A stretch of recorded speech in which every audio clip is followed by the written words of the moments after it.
안녕하세요. 사연에 빠지다의 DJ 민영입니다. 오늘도 두 가지 사연 준비되어 있는데요. 끝까지 함께 해주시고요. 구독과 좋아요 버튼도 눌러주세요. 그럼 오늘의 사연 함께 시작해 볼게요. 안녕하세요. 얼마 전 결혼해서 행복한 신혼을 보내고 있는 여자입니다. 저와 남편은 정말 이렇게 잘 맞는 사람이 있을 수 있나 싶을 정도로 대화도 잘 통하고 성향도 잘 맞는 천생연분이에요. 이런 남편과 결혼하기까지 참 많은 일들이 있었네요. 주변의 반대는 물론이고 생각지도 못했던 사건들까지. 항상 재미있게 채널을 시청하고 있기에 제 이야기도 공유하고 싶어 사연을 보내봅니다. 저는 홀어머니 밑에서 자랐습니다. 어머니 외에는 그 어떤 친인척도 없이 자랐어요. 친아버지, 친할머니, 친할아버지는 물론이고 외할아버지, 외할머니조차 얼굴을 뵌 적이 없습니다. 어머니께 형제 자매 또한 없었고 심지어 가까이 지내는 지인이나 친구도 없었어요. 말 그대로 완전히 어머니와 저 둘뿐이었습니다. 덕분에 저는 평범한 어린 시절과는 조금 거리가 있는 학창시절을 보냈어요. 사실 이 사연을 쓰면서 제 학창시절에 대해 어떻게 이야기를 써내려가야 할지 걱정이 많았습니다. 유치원을 다니던 때까지만 해도 제게는 별 문제가 없었어요. 유치원에는 맞벌이 가정인 친구들이 많았고 저뿐만 아니라 많은 아이들이 정규 수업 시간이 끝난 후에도 유치원에서 시간을 보내다 퇴근 후 느지막이 본인들을 찾으러 온 부모님 손에 이끌려 집에 돌아가고는 했습니다. 저희 어머니께서는 항상 일을 하시느라 바빴어요. 어머니께서는 미용 일을 하셨습니다. 자세히는 알 수 없었지만 항상 커다란 메이크업 박스 같은 것을 들고 이리저리 출장을 다니셨어요. 어느 날은 새벽에 나가기도 하셨고 어느 날은 늦은 오후까지 잠을 주무시다 밤늦게 일을 나가기도 하셨습니다. 그렇지 않아도 혼자서 생계를 책임져야 하니 일거리를 자주 받아오셨는데 출근과 퇴근 시간이 일정치 않으니 주말에도 집을 비우는 일이 많으셨어요. 어느 날은 밤 10시까지 저를 찾으러 오지 않으셔서 유치원 선생님이 저를 집 앞까지 데려다 주신 적도 있었어요. 집 앞까지 데려오기는 했는데 애는 열쇠가 없다 그러지 이웃집들도 다들 나몰라라 벨을 눌러도 나오질 않지. 어머니는 전화기에 불이 나게 전화를 해도 연락이 안 되지. 저를 데리고 본인 집으로 가야 하나 고민하던 와중에 제 가방 주머니 속에 있던 열쇠를 발견해 겨우겨우 저를 집에 들여다 놓고 돌아가셨습니다. 어머니께서는 새벽이 다 된 시간에서야 돌아오셨고 집에 돌아와서는 저를 안고 엉엉 우셨습니다. 그날 어머니께서 무슨 일을 겪으셨는지 알 수는 없었지만 몹시 힘든 하루였던 것만은 분명했어요. 그날 이후로 선생님께서는 어머니께 사정이 어려우신 건 이해하겠지만 다시 한 번만 이런 일이 벌어지면 더 이상 유치원에서 저를 돌봐주기 어려울 거라고 말했습니다. 그날도 저를 가장 늦게 데리러 오신 어머니께서는 연신 고개를 숙이시며 정말 죄송하다며 사과를 하셨어요. 솔직히 말하자면 어린 시절에 저는 어머니께서 저를 별로 사랑하지 않으신다고 생각했습니다. 어머니께서는 언제나 저보다는 일이 먼저였고 제게 별 관심이 없어 보이셨어요. 어른이 된 지금에 와서야 여자 혼자의 몸으로 이리저리 부딪히며 아이를 키워내기가 녹록지 않았겠구나 어느 정도 이해가 되지만 그래도 어린 제게 어머니께서 상당히 무심하셨다는 점은 변하지 않습니다. 유치원을 졸업하고 저는 학교에 입학하게 되었습니다. 유치원 때까지만 해도 아이들이 뭘 모르니 한부모 가정이라는 이유로 저를 멀리한다든가 못되게 군다든가 하는 일들은 없었는데 학교에 입학하고 나니 몇몇 못된 아이들이 어떻게 알았는지 제게 아빠 없는 애라는 호칭을 붙였습니다. 야, 우리 엄마가 그러는데 너 아빠 없다며? 엄마가 아빠 없는 애랑은 말도 섞지 말랬어. 아빠가 없다니, 그럼 쟤는 어떻게 태어난 거야? 밖에서 주워온 애 아니야? 처음에는 한두 명이서 놀리던 것이 시간이 지날수록 반 아이들 모두가 저를 놀리며 따돌리게 되었어요. 저와 친하게 지내던 친구들까지 분위기에 휩쓸려 저를 괴롭히기 시작했어요. 제 물건을 몰래 훔쳐가 숨겨놓는다든가 제 책상 위에 아빠 없는 애, 부모한테 버림받은 애라며 못된 말들을 잔뜩 낙서해 놓는다던가 짝을 지어 하는 활동에서 저만 쏙 빼고 자기들끼리 짝을 맺는다든가 그런 일들이 있었습니다. 그런 일들을 겪으며 어린 저는 자연스레 성격이 소심해질 수밖에 없었어요. 그렇지 않아도 그리 활발한 성격이 아니었는데 주변에 온통 저를 적대적으로 여기는 사람들밖에 없었으니 당연한 일이었죠. 괴롭힘이 날이 갈수록 심해지자 어린 저는 견디지 못하고 담임 선생님을 찾아갔습니다. 당시 선생님께서는 젊은 여자 선생님이었는데 부임한 지 얼마 되지 않아 열정이 가득한 사람이었던 걸로 기억해요. 그런 선생님께 반 아이들이 아빠 없는 애라고 언어폭력을 일삼았던 사실과 제 물건들을 몰래 가져가서 버려놓는다던가 제게 종이 뭉치 등 쓰레기를 던지는 등의 행동들을 한다. 저는 아무 잘못도 하지 않았는데 이런 괴롭힘을 당하니 너무 힘들다. 그간의 일들을 모두 털어놓자 선생님께서는 떨떠름한 반응을 보이셨습니다. 그래? 우리 반에서 그런 괴롭힘이 벌어지고 있는 줄은 몰랐네. 일단 알았으니까 반으로 돌아가렴. 저는 그때까지만 해도 순진하게 선생님이 모든 일들을 다 해결해 주실 거라고 굳게 믿고 있었어요.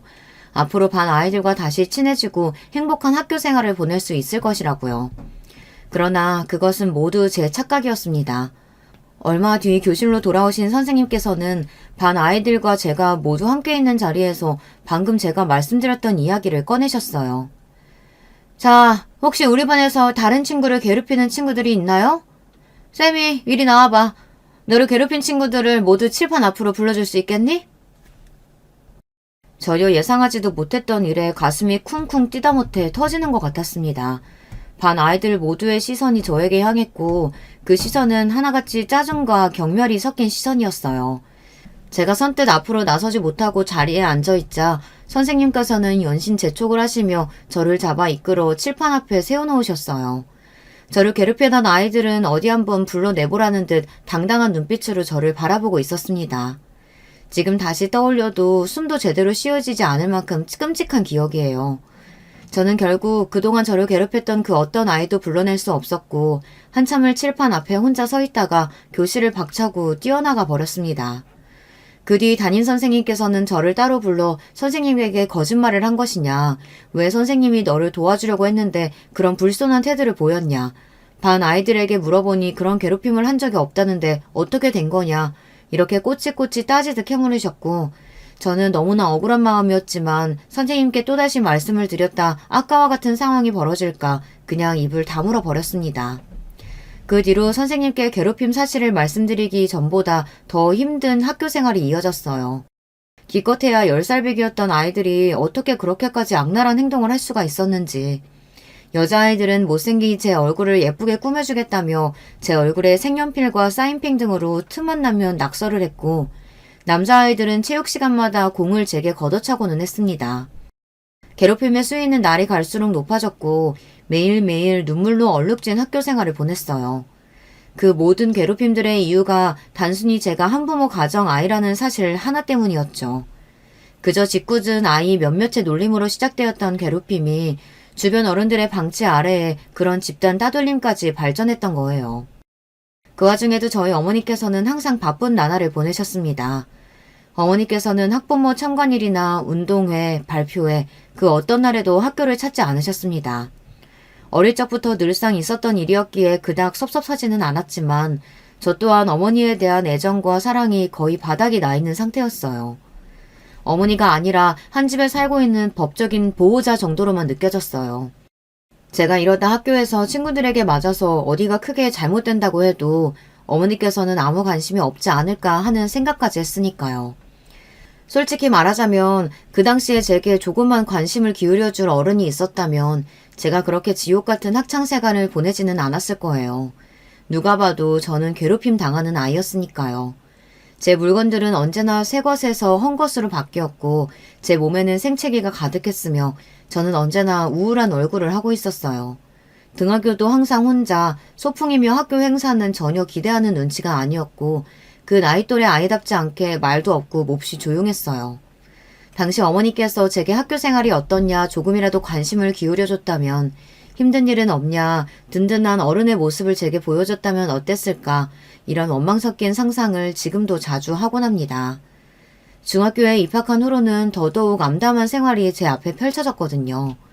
솔직히 그 당시의 이야기를 이 글에 적는 것이 참 많이 망설여집니다. 오랜 시간이 지났지만 제게는 아직도 큰 상처로 남아있는 이야기이고 그 아이들의 얼굴을 떠올리기만 해도 손이 덜덜 떨릴 정도로 트라우마가 큽니다. 혹여나 이 사연을 듣고 저를 알아보는 사람이 있을지 걱정이 되기도 하고요. 그렇지만 저는 지금껏 그 당시의 저를 돌아보고 이런 억울하고 고통스러운 마음을 보듬어준 적이 없었던 것 같아요. 떠올리는 것만으로도 몹시 힘들고 타인에게 제 치부를 드러내는 심정이라 사연을 쓰다 말다 스스로도 고민이 많았습니다. 그렇지만 이런 기회가 아니라면 앞으로 평생 그 누구에게도 얼굴을 마주하고 이야기를 털어놓을 수 없을 것 같아요. 익명으로 보내는 사연이기에 조금 더 용기를 낼 수 있는 것 같습니다.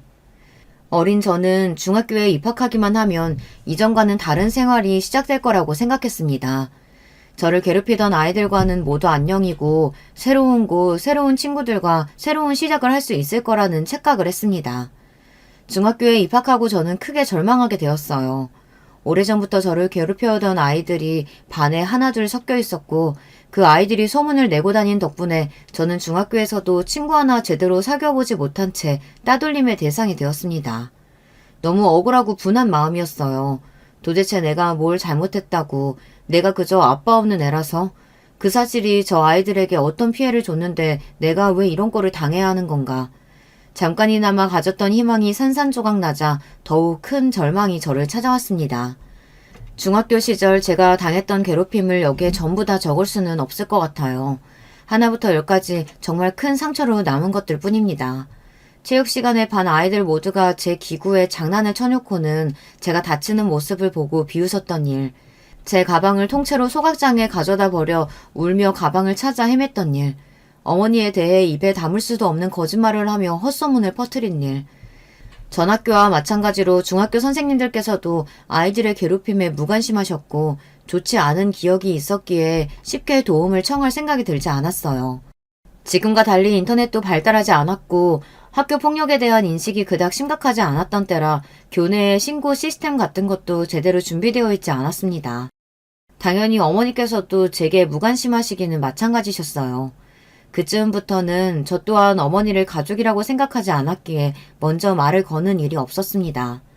제게 어머니는 그저 같이 사는 아줌마 정도의 존재였어요. 어머니 덕분에 입고 먹고 자는 데에는 문제가 없었지만 그저 그뿐이었습니다. 당시에 저는 매일같이 죽고 싶다는 생각만 하며 살았거든요. 게다가 나이가 들수록 어머니가 원망스러운 마음이 커져만 갔습니다. 제가 학교 아이들에게 괴롭힘을 당하게 된 이유는 전부 어머니 탓이었으니까요. 제가 멀쩡히 아버지가 계시는 평범한 가정에서 태어나 자랐다면 이런 삶 따위는 살지 않아도 됐을 텐데 왜 어머니는 나를 낳아서 이런 환경에 방치하고 계신 걸까? 내가 어느 날 죽어버리면 안타까워하시기는 하실까? 저를 괴롭히는 아이들도 몹시 원망스러웠지만 그 누구보다도 원망스러웠던 것이 바로 어머니였던 것 같아요. 어머니께서는 항상 새벽에 나가 밤 늦게 돌아오셨고 매일 피곤해 보이셨어요. 그나마 주말에는 얼굴을 마주할 기회가 있었지만 저와 어머니의 식탁에는 언제나 적막만이 흘렀습니다. 이쯤까지 사연을 들으신 분들은 조금 답답한 마음이 들기도 하시겠죠. 그렇게 힘든 상황에 처해 있으면 왜 어머니께 그 사실을 말씀드리지 않았나 싶으실 거예요. 아무리 어머니가 제게 무관심해 보이고 바빠 보였다 하더라도 그래도 어머니인데 분명 제가 괴롭힘 당하는 사실을 아셨다면 도움을 주셨을 거라고요. 네, 저도 그렇게 생각했습니다. 그래서 중학교에 입학한 지 얼마 지나지 않아 어머니께 어렵사리 이야기를 꺼냈어요. 학교 아이들이 나를 괴롭힌다. 내 물건을 빼앗아가기도 하고 날 때리기도 하고 모두가 보는 앞에서 내게 굴욕을 주기도 하고 인격 모독적인 언행을 한다. 더 이상 버티기가 어렵고 학교 그만두고 싶다. 그렇게 눈물을 터뜨리며 간신히 쏟아낸 제 말에 돌아온 어머니의 대답은 단 한마디였습니다. 안 돼. 아무리 힘들어도 학교는 졸업해야지. 네가 뭘 잘못한 거 아냐? 애들이 이유도 없이 널 괴롭힐 리가 없잖아. 애들하고 잘 지내보려고 노력은 해봤어? 선생님한테 말씀은 드렸고? 그렇게 냉정한 말투로 저를 제대로 쳐다보시지도 않으시며 말씀하시던 어머니의 모습이 아직도 생생히 기억나요. 저는 그 말에 한마디 대답도 제대로 하지 못하고 그대로 몸을 일으켜 방 안으로 들어가 버렸습니다. 그래도 이 세상에서 유일하게 내 편이라고 생각했던 사람에게 배신당한 기분이었어요. 그동안 애써 어머니께서 바쁘셔서 그런 거겠지. 정말 나를 사랑하지 않는 건 아니겠지. 내가 이런 상황에 처해 있다는 걸 알면 누구보다도 화를 내시고 나를 위해 뭔가를 해주시겠지. 그렇게 막연하게 믿었던 마지막 희망의 끈이 단칼에 잘리는 기분이었습니다. 그렇게 밤새 방 안에서 숨죽여 울었어요. 그날 이후로 어머니께 제 학교 생활에 관련된 이야기는 물론 먼저 말을 꺼내지 않게 되었습니다. 어머니 또한 제게 다시 그 이야기에 대해 대묻지 않으셨어요. 이제 와서 돌이켜보면 어머니께서도 그 당시 타인을 돌봐주실 만한 상황이 아니었던 것 같아요. 어머니께서도 정신적으로 많이 지치시고 아픈 시기였거든요. 그렇지만 다시 생각해도 그런 모든 것들은 면죄부가 될 수 없다고 생각합니다. 어찌되었든 한 아이의 부모라면 제대로 해내야 할 역할이 있는 것이니까요. 아무리 본인이 힘들고 지치는 상황이었다고 한들 다 큰 성인과 어린아이가 겪는 세상은 다른 법이잖아요. 그렇게 저는 고통만 가득했던 중학교를 졸업했습니다. 정말 운이 좋았던 것은 그 당시에 어머니의 일 때문에 이사를 가게 되었다는 것입니다. 그것도 꽤 먼 지역으로요. 보통 아이들은 익숙한 곳을 떠나는 일을 싫어하겠지만 제게는 정말 너무나 다행인 소식이었어요. 저를 괴롭히던 사람들을 떠나 저를 모르는 완전히 새로운 곳에서 새 출발을 할 수 있게 되었으니까요. 새로 이사가게 된 집은 전에 살던 집보다 조금 더 좁고 열악한 환경이었지만 저는 아무 상관이 없었습니다. 그저 빨리 새로운 학교에 들어가 남들과 같은 학교 생활을 할 수 있기를 바랄 뿐이었죠. 그렇게 입학식 날이 되었고 당연하게도 어머니께서는 제 고등학교 입학식에 참석하지 않으셨습니다. 사실 초등학교, 중학교 입학식은 몰라도 고등학교쯤 되면 학교 행사에 참석하지 않으시는 부모님들이 많이 계시잖아요. 아이들이 다 컸다고 생각하니까요. 때문에 부모님이 입학식에 오시지 않은 아이는 저뿐만이 아니었고 저는 그런 사소한 점에서도 소속감을 느꼈어요. 사실 새로운 학교 생활이 마음처럼 쉽게 풀려가지는 않았습니다. 어린 시절부터 쭉 또래 아이들에게 괴롭힘을 받아왔었기에 타인에게 다가가는 일이 너무나 어렵게 느껴지더라고요. 그러지 않으려고 노력했지만 피해의식과 열등감으로 꽁꽁 뭉쳐있는 상태였고요. 그런 저에게 먼저 다가와줬던 친구가 있었습니다. 첫날 옆자리에 앉았던 단발머리의 여자아이였어요. 저는 그 아이에게 먼저 말을 걸까 말까 속으로 수십 번을 고민했지만 차마 먼저 말을 걸 수가 없었어요. 갑자기 말을 걸면 이상한 아이라고 생각하지 않을까, 내가 전에 다니던 학교에서 괴롭힘을 받았다는 사실을 눈치채지 않을까, 말도 안 되는 상상을 하면서요. 담임 선생님의 인사가 끝나고 쉬는 시간이 되었고 다른 친구들은 벌써 서로 인사를 나누고 가까운 사이가 된 것처럼 보였어요. 이렇게 또 새로운 곳에서도 친구 사귀는 것에 실패하고 혼자 지내게 되는 걸까 싶던 차에 그 아이가 제게 먼저 말을 걸어주었습니다. 안녕? 못 보던 얼굴인데 이사 왔어? 난 송화중학교 나왔어. 지극히 평범한 대화였지만 저는 그런 대화를 타인과 나눠보는 게 참 오랜만이었어요. 순간 당황스러운 마음에 어버버거리며 대답을 제대로 하지 못했고 친구는 그런 제 모습이 우스웠는지 까르르 웃음을 터뜨리더라고요. 그 모습에 긴장이 풀려 자연스레 제 소개를 할 수 있었어요. 저는 그날 이후 그 친구와 붙어 다니기 시작했습니다. 상상 속에서만 가질 수 있었던 단짝 친구가 생긴 거예요. 게다가 다른 반 친구들도 저를 아무런 편견 없이 대해주었고요. 그렇게 행복한 고등학교 생활을 보내게 되었고 어머니께서도 일터를 옮기신 후 생활이 조금 더 안정적이 되셨는지 조금씩 출퇴근 시간이 일정해졌어요. 전보다 훨씬 여유가 생기신 모습이었습니다. 이전에는 학교 생활을 비롯해 제게 아무런 관심이 없어 보이셨는데 식사 중에 요즘 학교는 어떠냐, 친구는 잘 사귀고 있냐 먼저 물음을 건네시기도 하고 저도 학교 생활이 즐거워지니 그런 어머니께 점점 마음의 문을 열게 되었어요. 그렇게 점점 대화가 늘어나게 되었고 어머니와 저는 몹시 살가운 사이는 아니더라도 어느 정도 일상적인 이야기는 주고받는 사이가 되었습니다. 그러던 어느 날 어머니께서 저를 앉혀놓으시고 지난 세월 동안 살아오신 이야기를 해주셨어요. 그리고 아주 충격적인 말씀을 하셨어요. 제가 어머니의 친딸이 아니라는 사실이었습니다. 저는 어머니가 아닌 어머니의 언니, 그러니까 제게는 이모 되는 사람의 딸이었어요. 그동안 자라오면서 아버지를 비롯한 모든 친인척들이 단 한 명도 없다는 사실이 이상하게 느껴졌었는데 다 사정이 있었더라고요. 어머니와 언니는 어렸을 적부터 몹시 우애가 좋은 자매였다고 합니다. 어머니의 부모님께서는 언제나 바쁘신 분들이었는데 외할아버지는 정치를 하셨고 외할머니는 그런 외할아버지를 내조하느라 항상 집안일보다는 바깥일을 우선으로 생각하셨다고 해요. 언니와는 나이 차이가 좀 있었기에 어머니는 언니를 엄마처럼 믿고 따르며 지냈다고 합니다. 그러던 어느 날 언니가 낯선 남자의 아이를 임신한 채로 돌아왔어요. 외할아버지께서는 몹시 노하셔서 도대체 정신머리가 있는 거냐 없는 거냐, 결혼도 안 한 처녀가 애를 배웠다는 게 말이 되냐, 더 말할 것도 없다, 당장 애 지어라 호통을 치셨고, 항상 부모님 말씀이면 내내 하며 따랐던 언니가 그날은 처음으로 아버지께 대들며 애 지울 생각 없다, 무조건 낳을 거다, 언성을 높였다고 합니다.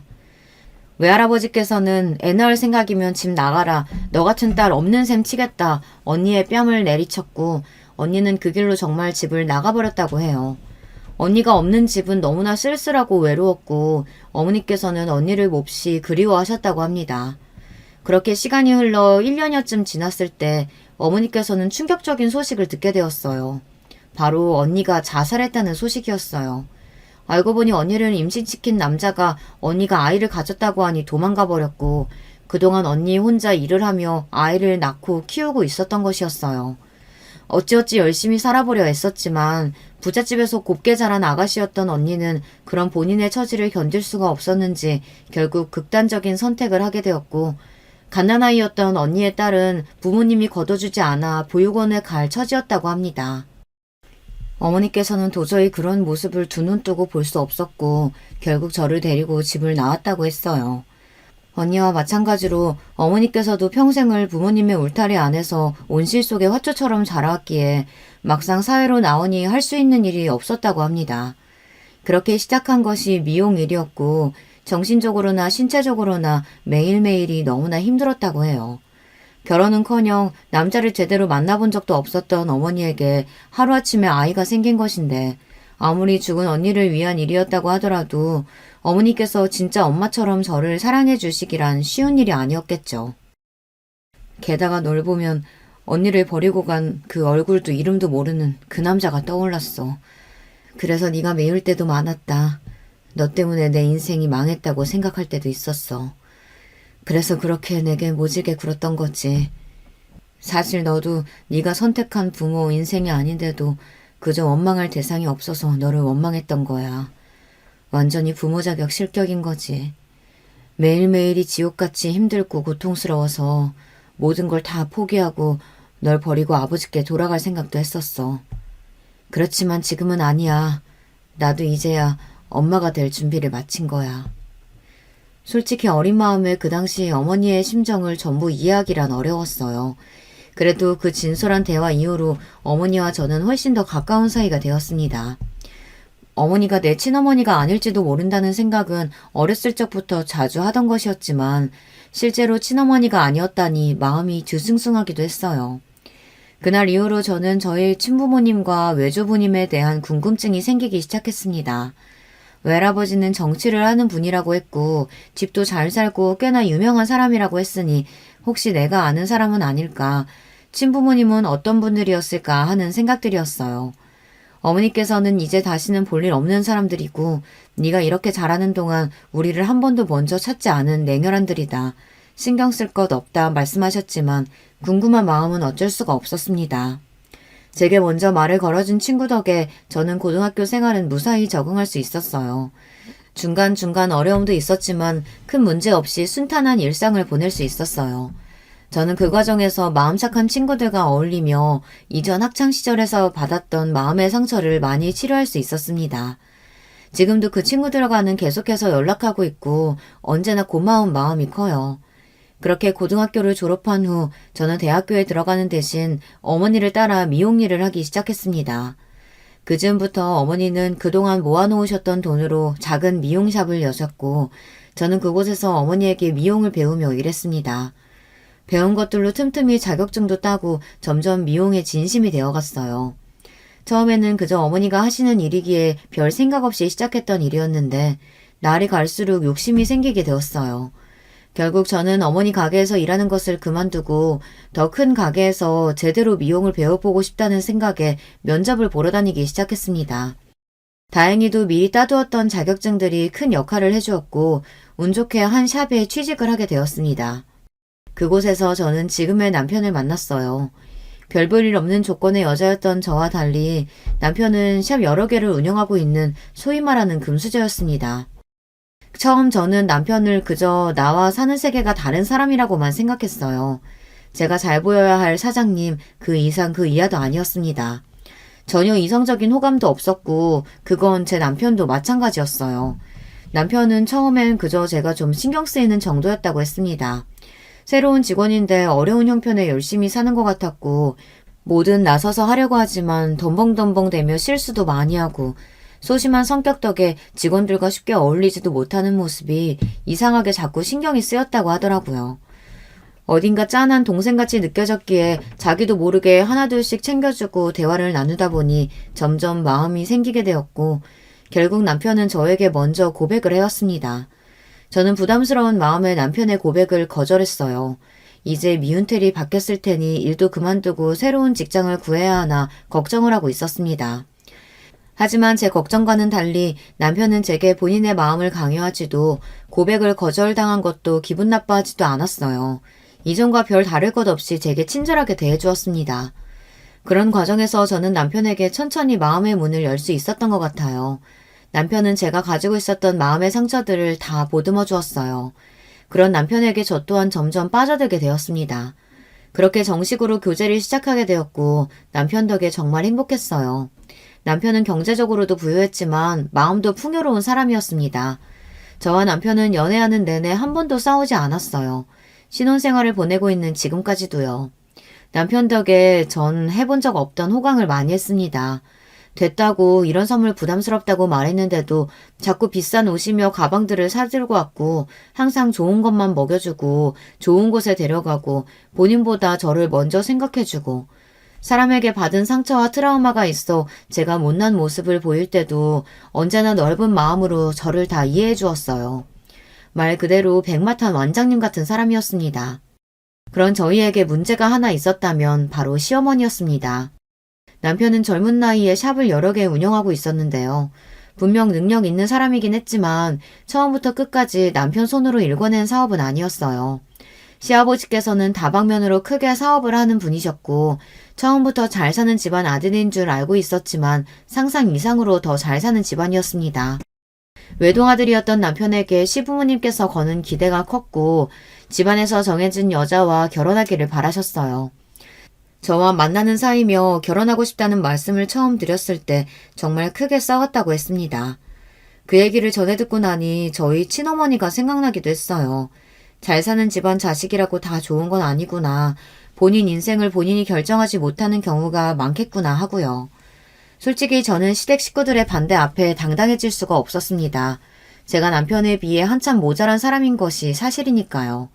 애초에 만남을 시작할 때부터 제 욕심이라고 생각했고 억지를 부려 남편 앞길을 가로막고 싶은 생각은 전혀 없었어요. 그러나 남편은 그런 제게 허튼 생각하지 말라며 나는 너하고 꼭 결혼할 거다. 부모님께서 아무리 반대하셔도 내 뜻을 굽힐 생각은 전혀 없다. 저를 안심시켰습니다. 시아버지께서는 그래도 지들이 좋다는데 그냥 허락하자 하셨지만 시어머니께서는 끝까지 저를 반대하셨어요. 그렇지만 더 이상 반대하시면 집안과 연락을 다 끊고 나가서 둘이 바닥부터 시작해서 살겠다 고집을 부렸던 남편 덕에 결국 시어머니께서도 저희의 결혼을 허락하시게 되었습니다.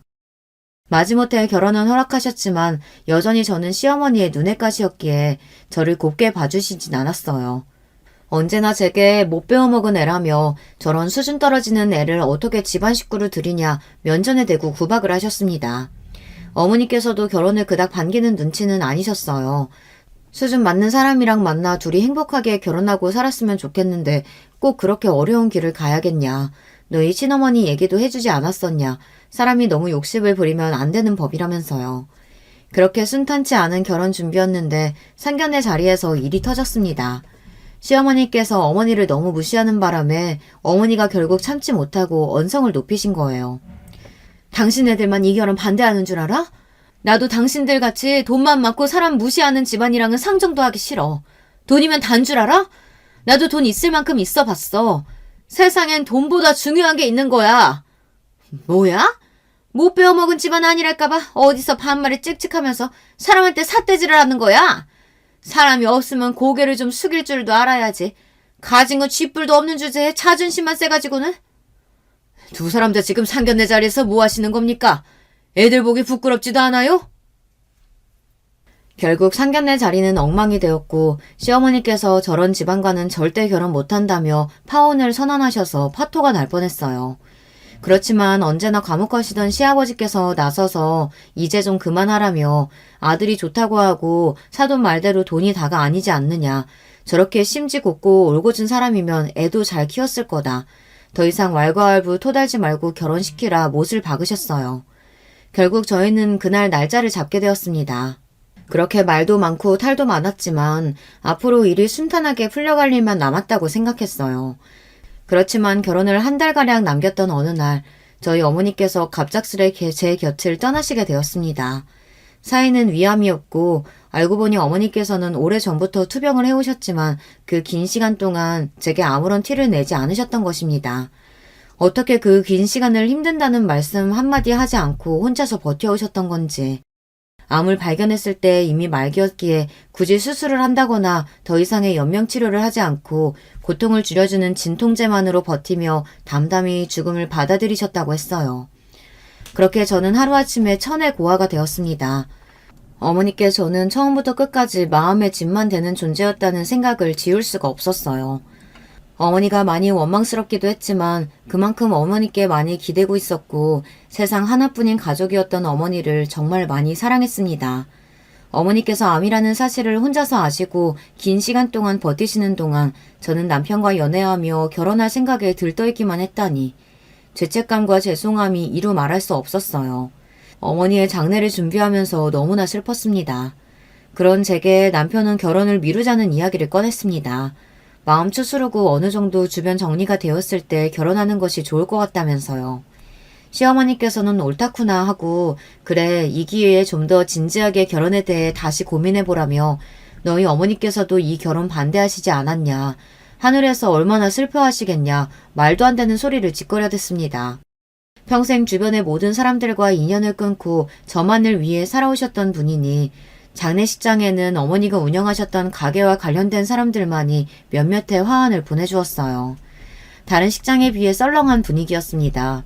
시어머니께서는 식장에 들어서면서부터 저 들으라는 듯이 세상에 이렇게 화환 없는 장례식장은 또 처음 본다면서 돈이 중요한 게 아니다 큰 소리로 따박따박 따지더니 돈 말고 주변에 사람도 없었던 모양이라고 개털 집안이 따로 없네 말씀하셨습니다. 순간 너무나 화가 났고 아무리 저를 싫어하신다고 하더라도 남의 장례식장에 오셔서까지 저런 말을 하실 수 있나 싶어 저도 모르게 언성을 높였습니다. 시어머니께서는 그런 제게 역시 개 잡종 집안 출신이었다면서 CM이 될 사람이라고 생각하면 이렇게 건방지게 굴 수가 없다며 못 배워먹은 년 며느리로 들일 생각 추호도 없다. 이 결혼 무효다. 파혼이다. 소리를 지르셨습니다. 그쯤 되니 저도 더 이상 참을 수 없었기에 이런 취급을 받을 바에 저도 결혼 안 하겠다고 소리를 지르려던 찰나 조용하던 식장 입구에 갑자기 인기척이 느껴지더니 정장을 입은 남자들이 우르르 몰려 들어오기 시작했습니다. 갑자기 일어난 일에 저와 시어머니, 남편 모두 어안이 벙벙한 채로 그 광경을 지켜보고 있었어요. 정장을 입은 남자들 사이로 딱 봐도 귀티가 철철 흐르는 할아버지 한 분이 제게 다가오시더라고요. 그러더니 제 손을 꼭 잡고 제 이름을 말씀하시며 그동안 고생 많았다 말씀하시는데 본능적으로 알 수 있었습니다. 이분이 제 외할아버지시구나 하고요. 어머니께서 돌아가셨다는 소식을 듣고 급하게 오느라 화환이고 뭐고 아무것도 준비를 못했다며 혼자서 장례 치르느라 얼마나 힘들었냐. 본인이 제 할아비라 말씀하시는데 옆에서 그 얘기를 듣고 계시던 시어머니 얼굴이 새파랗게 질려있더라고요. 분명 가족이라고는 엄마밖에 없다고 하지 않았냐. 할아버지라니 그게 무슨 말이냐 따지듯 제게 물어오시는데 외할아버지께서 그동안 인연이 닿질 않아 서로 모르고 지내고 있었다. 이제라도 손녀를 찾았으니 그동안 못해줬던 거 다 해주려고 한다 답하셨어요. 시어머니께서는 믿기시지 않는다는 표정으로 저와 할아버지를 번갈아 쳐다보시다가 급하게 장례식장을 빠져나가셨습니다. 남편 또한 너무나 놀랐지만 일단 나중에 다시 이야기하자며 시어머니를 따라 식장을 빠져나갔고 저와 할아버지는 자리에 앉아 그간의 이야기를 나누었어요. 외할아버지께서는 어머니가 돌아가시기 얼마 전 본인을 찾아왔다 말씀하셨어요. 그동안 왜 나와 언니 아이를 찾지 않았냐 물어오는 어머니께 뭐라 대답할 말이 없다고 하시더라고요. 어머니가 저를 데리고 집을 나간 후 외할아버지께서는 괘씸한 마음이 크셨다고 합니다.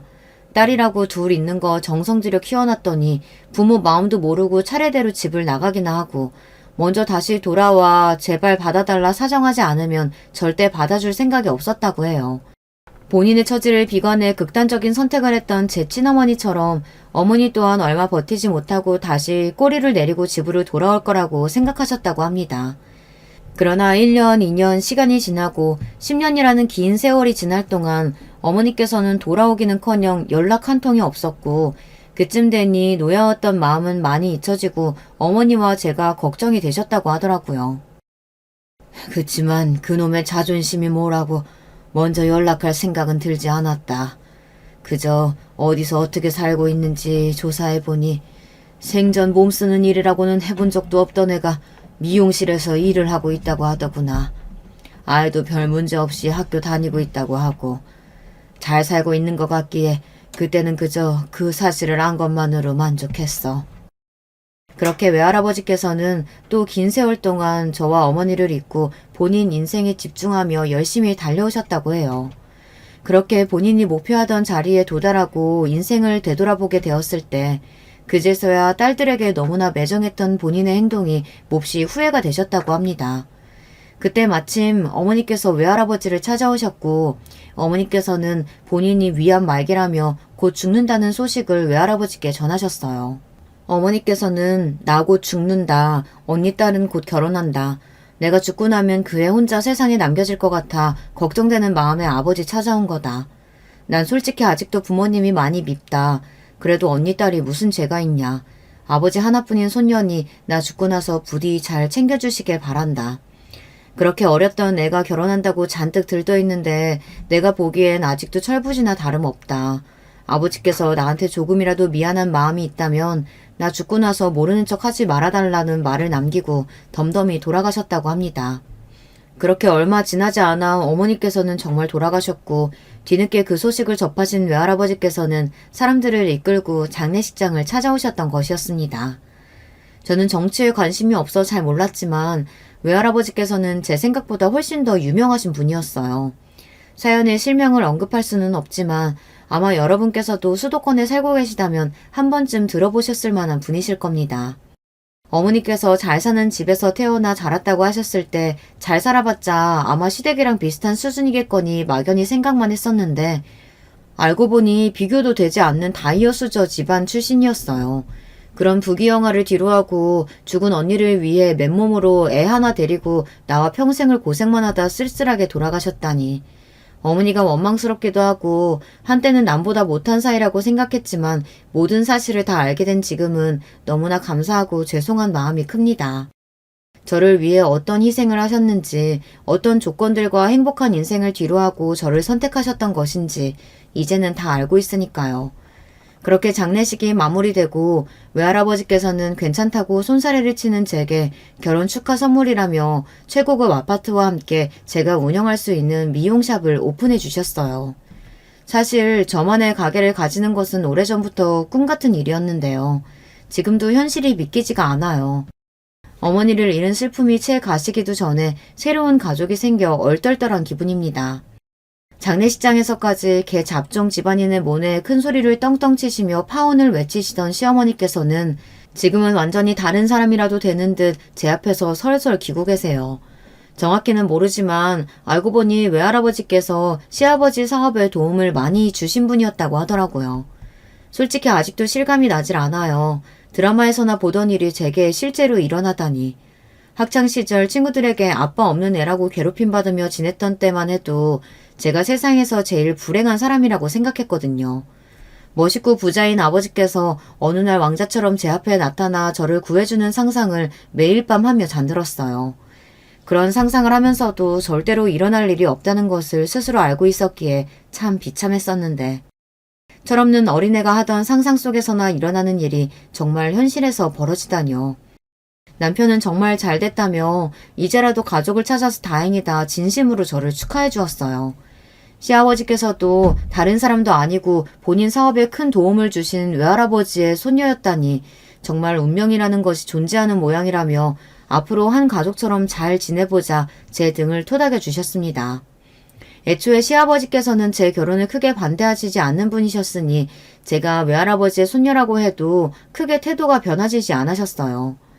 시어머니 쪽은 이야기가 좀 많이 다르지만요. 그동안 제게 막말과 폭언을 쏟아내며 매사에 구박을 일삼았던 시어머니께서는 살얼음판을 걷는 기분이신 모양입니다. 제가 외할아버지께 그동안의 시어머니의 만행을 전부 다 일러바치고 복수라도 할까봐 걱정이 되시는 거겠죠. 물론 그런 생각을 한 번도 해보지 않은 것은 아니었지만 굳이 실행에 옮길 생각은 없습니다. 이제 한 가족이 될 사이인데 굳이 두 사람 사이를 나쁘게 만들어서 저한테도 좋을 게 없잖아요. 다만 굳이 시어머니께 그런 짓을 하지 않을 거라고 말씀드려 안심시켜드릴 생각도 없습니다. 저도 당한 만큼 시어머님도 마음고생 좀 해보시라는 마음이 조금은 있어요. 그렇다고 제가 어머니께 갑질을 하거나 건방지게 군다든가 선을 넘는 괴롭힘을 하는 건 아니니까요. 비록 자의는 아니더라도 사이좋은 고부관계가 될 수 있다면 굳이 그 방법을 피해갈 이유는 없다는 생각입니다. 언제나 야 너 하시며 저를 하대하시던 어머님께서는 지금은 항상 웃는 낯으로 우리 아가 하시며 180도 변한 태도로 저를 대하십니다. 그 모습이 조금 가식적으로 느껴지고 불편하기도 했었지만 지금은 이런 상황을 즐기고 있어요. 물론 이 모든 것들이 저의 외할아버지가 아니었다면 일어나지 않은 일들이었기에 한편으로는 조금 씁쓸한 마음이 들기도 합니다. 시어머니께서는 여전히 저를 무시하고 계실 테고 저는 그런 무시를 참지 못해 결혼이고 뭐고 다 없고 남편과 헤어졌을지도 모르는 일이죠. 그럼 저는 남편도 잃고 어머니도 잃고 세상에 혼자가 되어 아주 쓸쓸한 인생을 살아갔을 테고요. 하지만 저는 지금의 행복이 어린 시절부터 갖은 고생을 해왔던 제 힘든 시간에 대한 보상이라고 생각해요. 어머니 그리고 친어머니 두 분이 제게 남겨주고 가신 유산과도 같은 것들이라고 느껴집니다. 그렇게 세상 잘난 척 하시던 시어머니께서 제 눈치를 살살 보시는 모습을 보면 속이 시원하기도 해요. 그동안 당해온 것이 있으니 이 정도 복수는 귀여운 수준으로 봐줄 수 있는 거 아닌가요? 남편도 그동안 시어머니께서 도가 지나쳤다며 상황이 이렇게 되어 오히려 본인은 마음이 편하다고 합니다. 둘 사이에 끼어서 눈치 볼 필요도 없고 겉으로나마 사이가 좋아졌으니 결과적으로는 잘 될 일 아니냐면서요. 무엇보다도 남편은 제가 가족을 찾게 되어서 너무나 기쁜 마음이라고 했어요. 남편은 언제나 저를 진심으로 위해주고 아껴주고 사랑해주는 사람이거든요. 앞으로 평생 저 또한 남편에게 그 마음에 보답하며 살고 싶습니다. 어찌되었든 지금은 몇십 년 만에 만난 조부모님과 제 평생의 반려자에게 집중하며 조금 편한 마음으로 지내고 싶어요. 그저 아무 생각 없이 남편과 행복한 신혼생활을 즐기고 싶은 마음이랄까요. 과거의 상처, 마음의 짐, 시어머니와의 갈등 이런 것들을 모두 다 제쳐두고서요. 앞으로의 일은 앞으로의 제가 알아서 잘 헤쳐나가리라 믿습니다. 지금까지 해왔던 것처럼 말이에요. 제가 생각해도 참 기가 막히고 믿기지 않는 이야기입니다. 요즘도 제가 꿈을 꾸고 있는 게 아닌가 문득문득 현실을 자각하고는 해요. 이렇게 멀쩡한 정신으로 사연까지 써내려가고 있으니 현실은 현실이겠죠. 아침에 일어나 남편과 굿모닝 인사를 하고 간단하게 밥을 차려 먹고 외할아버지께서 차려주신 제 샵에 출근해 원하던 미용 일을 마음껏 하고 행복한 시간을 보내다 저녁 시간이 되면 퇴근을 합니다. 왜 조부모님과 만나 어머니 그리고 친어머니에 대한 이야기를 하기도 하고 지난 세월 동안 나누지 못했던 대화를 나누며 즐거운 저녁 시간을 보내요. 시어머니께서는 제가 불편해할까봐 연락을 먼저 하지도 않으신다고 하는데 아무래도 저와 얼굴을 마주하기가 껄끄러우신 모양이에요. 제 쪽에서야 저랑 남편에게 참견도 하지 않으시고 매사에 우리 아가 하시며 듣기 좋은 말씀만 해주시니 불편할 것은 없는 일입니다. 남편 또한 이런 상황에 만족하고 있는 것처럼 보이고요. 마음 같아서는 시어머니께 당한 구박과 무시를 되갚아드리고 싶기는 했지만 굳이 똑같은 사람이 되고 싶지는 않습니다. 앞으로 평생을 얼굴을 마주보고 살아야 할 사람인데 긁어부스럼 만드는 기분이기도 하고요. 게다가 본인이 그렇게 무시하던 사람 눈치를 보며 지내고 계시는데 그렇게 자존심 세고 본인 집안에 대한 자부심이 하늘을 찌르던 분께서 그 사실만으로도 얼마나 속이 불편하시겠어요. 그렇게 생각하면 이미 충분한 복수를 하고 있는 것 같기도 합니다. 이야기를 어떻게 마무리해야 할지 모르겠어요. 앞서 여러 번 말했듯이 요즘 제가 정말 꿈속에서 살고 있는 것만 같아요. 물론 돌아가신 어머니와 친어머니를 생각하면 마음이 무거워지기는 하지만 하늘에 계신 두 분께서도 제가 두 분에 대한 죄책감으로 슬픈 인생을 살기를 원하시지는 않을 거라고 생각합니다. 저를 위해 인생을 바치신 두 분과 지금 제 곁에 있는 가족들을 위해서라도 고통으로 가득 찬 과거를 돌아보며 후회 많은 인생을 살기보다는 마음의 상처를 보듬고 앞으로 나아가는 인생을 살고 싶어요. 남들은 멋있게 글을 마무리하던데 저는 마지막 부분에서 한참을 써내려가지 못하고 망설이고만 있네요. 거창한 인생의 가치관이나 교훈 같은 걸 남기기에는 제 스스로 아직 부족한 사람이라고 느껴져서요. 저도 아직 인생을 다 살아본 것은 아니기에 어떻게 살아라, 어떻게 해라 이런 이야기는 쉽게 남기기가 어렵네요. 다만 확실한 것은 과거에 갇혀있지 않고 언제나 앞을 바라보며 사는 사람이 되고 싶다는 제 다짐입니다. 여기까지 제 이야기 들어주신 모든 분들께 감사드려요. 언제나 행복하고 평안한 일상만이 가득하시길 바라겠습니다. 여러분, 두 번째 사연 시작하기 전에 좋아요, 구독 꼭 눌러주실 거죠? 그럼 두 번째 사연 바로 시작합니다. 안녕하세요. 저는 요새 머릿속이 하도 복잡하고 가슴은 꽉 막힌 듯 답답한 상태를 안고서 지내고 있는 사연에 빠지다 여성 애독자입니다. 저라는 사람의 배경을 먼저 설명해보자면 어렸을 적에 아버지를 잃고 홀어머니 아래에서 자랐습니다. 편부모 가정이었죠. 형제는 오빠가 한 명이 있고요. 아버지는 허망하게도 새벽 어두운 시각에 뺑소니 사고를 당하셔서 집에서 불과 100m도 떨어지지 않은 곳에서 돌아가셨습니다. 그때 제가 초등학교 1학년 입학한 지 얼마 안 되었을 때였네요. 친정엄마는 어린 자식들을 홀로 키우실 생각에 무척 막막해 하셨어요. 친가는 원체 가난한 편이었고 외가도 썩 사정이 좋지 못했는데 각자 가정들을 건사하며 살아가기 바쁘다 보니 저희에게 도움을 줄 만한 집은 없었던 것 같아요. 그때 딱 한 집이 저희에게 손을 내밀었으니 바로 친정엄마의 친언니 되시는 제 큰 이모셨습니다. 경자야, 내가 인맥이 좀 있어서 부동산 개발 쪽으로 정보 가지고 있는 거 너도 내가 일전에 말 흘린 적이 있어서 알고 있지? 언니. 지나가듯 언뜻 들은 말이었지만 기억은 하고 있어. 그런데 그건 왜? 고급 정보라면 언니도 조심스럽고 욕심나는 걸 텐데. 나도 당연히 욕심나지. 이번에 뜬 정보대로라면 이거 완전 노다지야. 근데 나만 좋게 살자고 할 순 없는 상황이잖아. 너 지금이라면 돈 좀 쥐고 있는 거 있지? 제부 그렇게 되고 나서 제부가 다니던 회사에서 위로금 나온 거 있을 테니까. 그거라면 당연히 아직 있지. 그래서 지금 당장은 먹고 살 걱정이 없는데 앞으로 애들 키우고 살 생각하니까 미래를 보면 그게 막막해서 두려울 만큼 걱정돼. 지금 가진 돈으로 얼마나 버틸 수 있을까 싶기도 하고 내 주제에 좋은 직장이나 과연 잡을 수 있을까 그런 회의감도 들어. 내가 경자 너 그런 생각하고 있을 줄 알았어. 얘 잔말 말고 이 언니만 믿고 그 돈 다 투자해. 이 언니가 내 동생하고 조카들 아주 그냥 돈방석 올려줄 테니까. 정말이야 언니? 나하고는 다르게 언니는 워낙 아는 사람도 많고 활동도 많이 하니까 그건 왠지 다른 세상 사람처럼 느껴질 때도 사실 종종 있었는데 갑자기 이렇게 손 내밀어주고 좋은 기회 주면서 도와줘서 정말 고마워.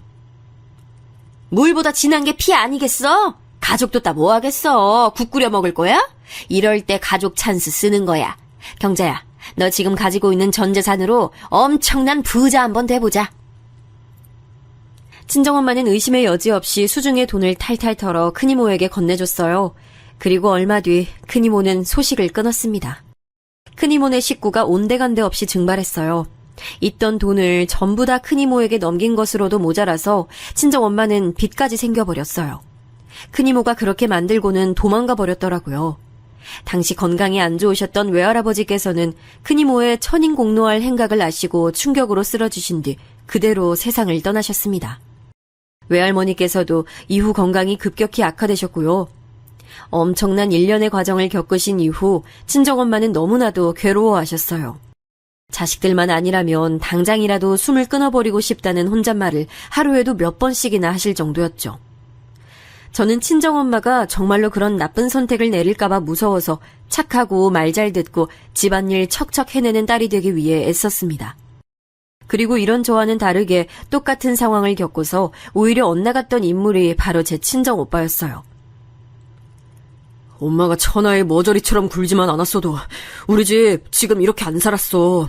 아버지 돌아가시고 나서 받은 조의금, 위로금 그거 싹 다 날려버렸잖아. 큰 이모 탓하지 마. 그냥 엄마가 멍청한 거야. 멍청해서 당한 건데 그런 주제 누굴 탓해. 오빠, 엄마한테 말 너무 심하게 하는 거 아니야? 엄마라고 그러고 싶어서 그런 것도 아니잖아. 오빠도 알잖아. 근데 왜 말을 그렇게 하고 학교에서 사고만 치고 다녀? 오빠는 뭐가 잘나서 그러고 다니는데. 야, 착한 척 하지 마. 쓸데없이 착한 척만 하면서 천하의 머저리인 거. 난 너랑 엄마랑 둘이 엄청 닮았다고 생각하거든? 그러니까 너 앞으로 나한테 말 걸지 마라. 난 너 마음에 안 들어. 사춘기였던 저희 남매는 서로에게 감정의 날을 세웠고 저는 친정오빠의 비행이 꼴불견이라 생각했으므로 적반하장으로 나오는 그 태도가 불쾌해서 아예 절연을 한 수준으로 대화는커녕 눈도 안 마주치고 살기 시작했어요. 큰이모의 사기 행각 이후 생기를 잃어버린 채 간신히 하루하루 연명하며 오로지 자식들만 보며 사는 엄마가 너무 불쌍하게 느껴졌습니다. 그런 엄마의 처지도 알아주지 않고 끊임없이 자잘한 사고만 쳐대는 오빠가 정말 싫었고요. 그런데 엄마는 그런 당신의 아들을 크게 나무라지 않으셨어요. 그저 모든 게 당신의 잘못이겠거니 생각을 하실 따름이었죠. 그럴수록 저는 오빠가 싫어졌고 남매 간의 우애가 완전히 단절된 채로 시간이 흘렀습니다. 돈 잃고 빚까지 졌던 탓에 저희 집은 아주 어렵게 살아오다가 제가 결혼할 때쯤 돼서야 여유로워졌어요. 참고로 오빠가 저보다 먼저 장가를 들었고요. 결혼 상대를 저는 결혼식장에서나 처음 봤습니다. 상견례 자리에도 저는 안 나갔거든요. 그건 오빠 쪽도 마찬가지였어요. 그 정도로 어찌 보면 유치하다 할 수 있을 만큼 저희 남매는 서로에게 벽을 치며 살아왔어요. 모든 것의 시작은 큰이모의 사기 행각에 있었기에 저는 결혼할 상대를 고를 때 성실하고 의문스러운 점이 없으며 금전적인 어려움이 없는 걸 기준으로 삼았죠. 그렇게 만나서 결혼하게 된 남편은 기업 연구직으로 종사를 하고 있었습니다. 감투에 비해 연봉이 아주 높진 않았지만 적어도 고용 불안에 시달릴 일은 없는 직무였고 해외 지사 연구소로 출장을 자주 나가기도 했습니다. 남편에겐 남동생이 한 명 있어요. 시동생은 훨씬 더 작은 중소기업에서 개발 쪽 일을 하고 있었고요. 남편이 직업적으로 훨씬 잘났지만 시동생은 결혼을 잘했어요. 제 동서되는 사람의 직업이 무려 의사였습니다. 동서가 시동생보다 연상이었고 저보다 나이도 많았어요. 하지만 제가 손윗 사람이기 때문에 서로에게 존칭을 하는 것으로 처음에 정리를 했죠. 그럼 호칭은 그냥 동서라고 불러도 괜찮은 거 맞죠? 앞으로 잘 부탁해요, 동서. 저도 잘 부탁드릴게요, 형님. 제가 비록 나이는 더 많지만 형님이 결혼 선배고 또 이 집안에 먼저 들어오신 선배이기도 하니까요. 앞으로 제가 많이 배워야겠어요. 그래봤자 제가 꼴랑 1년 더 먼저 결혼한 것뿐인데 아무튼 말씀이나마 그렇게 해주셔서 감사해요. 내과 의사라고 하시길래 저는 지레 겁부터 먹고 긴장하고 있었지 뭐예요. 사람들이 보통 아파서 병원에 간다고 하면 다 내과 가는 건데 그만큼 정말 대단하신 것처럼 느껴지더라고요. 제가 순수한 감탄을 내뱉다가 동서 뒤쪽에 시어머니와 눈이 딱 마주쳤습니다. 그날은 동서가 시댁에 인사를 온 날이었기 때문에 시어머니 또한 함께 계셨던 것이죠.